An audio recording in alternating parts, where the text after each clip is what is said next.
Good morning, I'm Elise Randall, and here's the latest update from Spectrum Autism Research.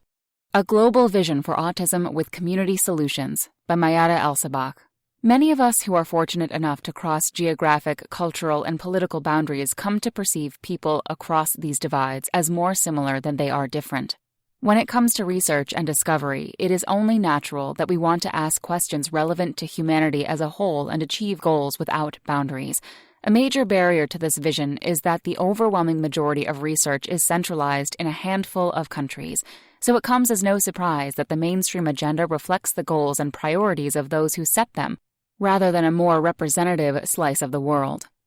Fortunately, an alternative world vision is increasingly making its way to the forefront of autism research. Although we clearly have a long way to go, with tensions and conflicting strategies that have yet to be reconciled, eventually we will recognize that a global approach is not a choice, but a necessity.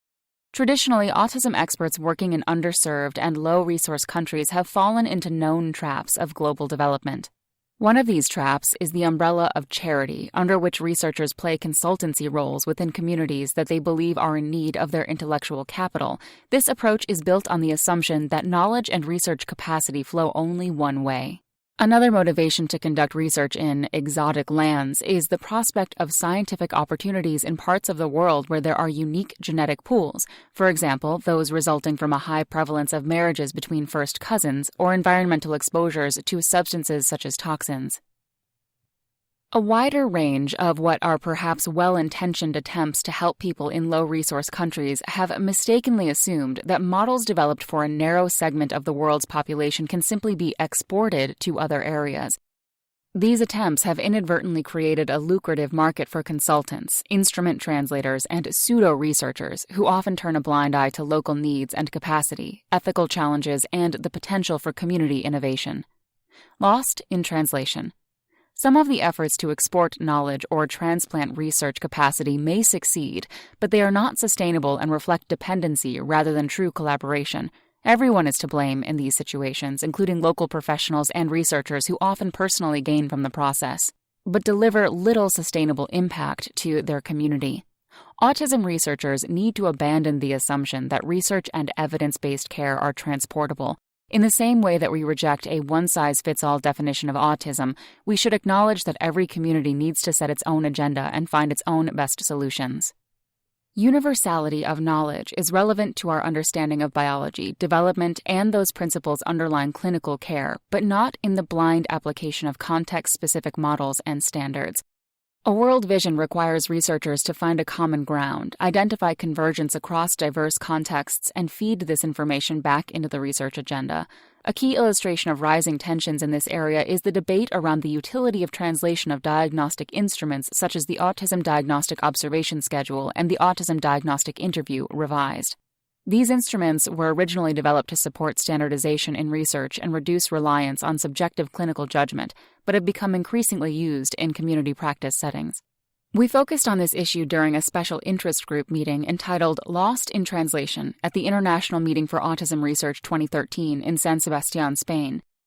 Expert panelists who have either developed or translated such instruments called for constructive discussion around successful models of care without a priori assumptions about their utility in diverse contexts.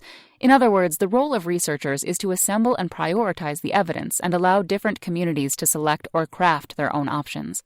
The simple conclusion from the meeting was that the question should not be whether we should translate these instruments.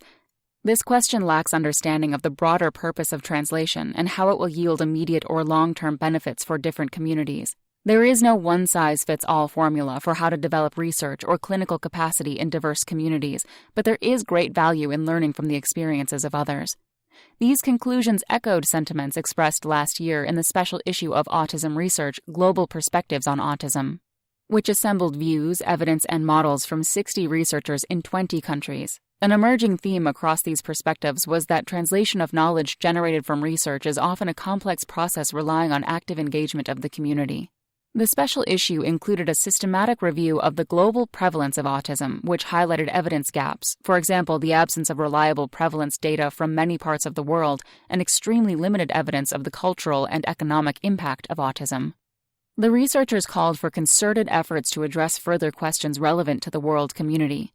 The article is now the most frequently downloaded on the journal's website, demonstrating that challenging flawed assumptions, promoting dialogue, and working constructively toward a global research agenda is feasible and beneficial for the field as a whole. Like many emerging ideas, a global vision for autism research is likely to struggle with definitions, boundaries, and utility. It's yet to be determined whether a subspecialty in autism research dedicated to global approaches will eventually emerge, or if championing the perspective is sufficient.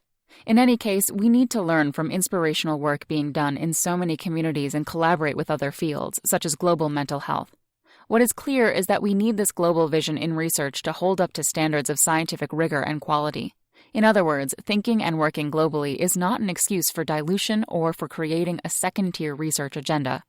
Instead, whether our research is at the bench or on the community front line, a global vision encourages us to think outside of the box and to hold our field to higher standards. Without a doubt, this is the best contribution we can make to humanity. That's all for today. Check back next Monday for more content from Spectrum Autism Research, or go to spectrumnews.org.